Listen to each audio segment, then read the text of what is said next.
Chipper is a all-inclusive financial platform that really is aimed at being intertwined in the fabrics of people's financial lives living in Africa. It includes being able to send peer-to-peer payments across borders, being able to invest in assets like crypto or US fractional stocks, being able to use Visa cards on online payments, as well as interact with businesses via our API and B2B suite of products.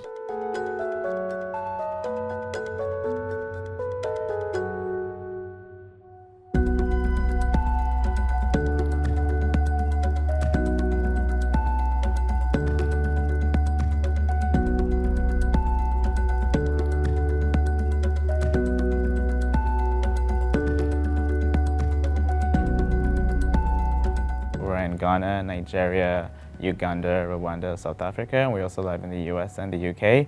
Nigeria, Uganda are two of our biggest markets, but all the markets are growing very, very quickly. I think it was born out of both of our experiences growing up in Africa. I'm born and raised in Uganda, and Maijid is born and raised in Ghana, and we met in college.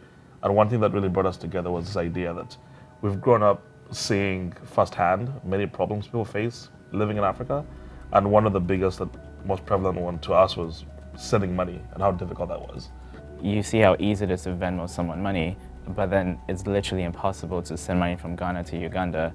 The cost of doing it is more than the amount that you want to send. And so we started specifically with these, we would solve an intra-African payments. We started in Uganda and Ghana, expanded to Nigeria, Kenya, Rwanda, and that's where the biggest value is. And now we're expanding to the US and the UK because of the same cost. When I moved to the US as a student, my dad had to figure out how to send me money from Ghana to the US, and that was just a ridiculous process. It involved like informal people sending back and forth. But with Chipper, it's significantly easier. You can move very low value instantly and almost for free. You have some countries that are predominantly mobile money based or mobile money centric financial services like Uganda, Kenya. A lot of East Africa has gone quite far with mobile money. And then in West Africa, I think bank accounts are more prevalent, and that's the predominant financial instrument for most people. And then there's still a very large number of people who still don't have access to any of those solutions. So typically referred to as unbanked or underbanked. And you sort of factor that in with the fact that there's 54 different currencies in Africa. So there is a cross-currency issue as well. Irrespective of if you had the right infrastructure to support money moving, you have to handle the illiquidity of those currencies and a multitude of other issues, but those are sort of the big ones. So you sort of put that together, it creates a situation where it's very hard and expensive to move money from one system in one country to another. Solving the problem required kind of solving all those pieces separately, and hence that's kind of what made it difficult. And to this day, I think it's still very difficult, and there's still a long way to go in solving each of those pieces. When we met at Grinnell, there was a instant realization that we both wanted to do something, for our home base, for our home continent. I mean, we both wanted to solve a really hard problem. So one of the, apps that we worked on while at school was Voice, which was a voice messaging app that you send a voice message and self-destructs upon receipt. It was a fun project, but it got our bond and it got us started working together. And then over time, we've been in touch and eventually came up with Chipper. We're definitely naive in the beginning, and I think the first time I tried to raise money, we tried to do it with just a deck before we had built a product. But it was a very nice deck, and we thought that this could get us, a couple $1 million, and we had a very early sort of, reality check. And I think one of the things that became very clear very early on is that this is going to be very difficult, and we have to figure out ways to get out of the gate before we get money.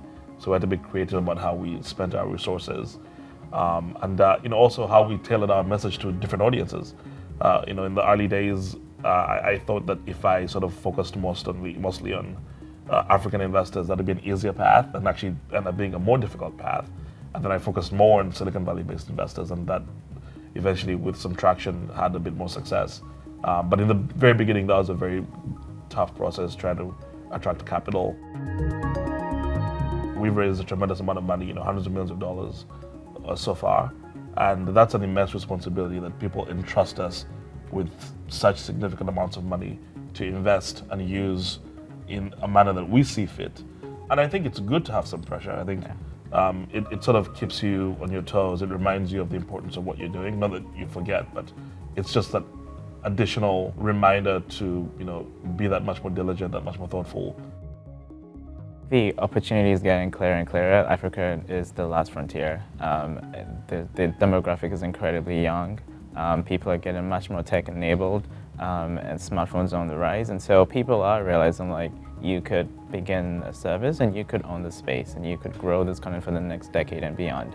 And as that data comes to life, which previously it wasn't, but as it starts to come out to life, it's going to attract more talent, more resources, and I think it's going to be exciting. There are 1.3 billion people, and there's just a lot of problems that need to be solved.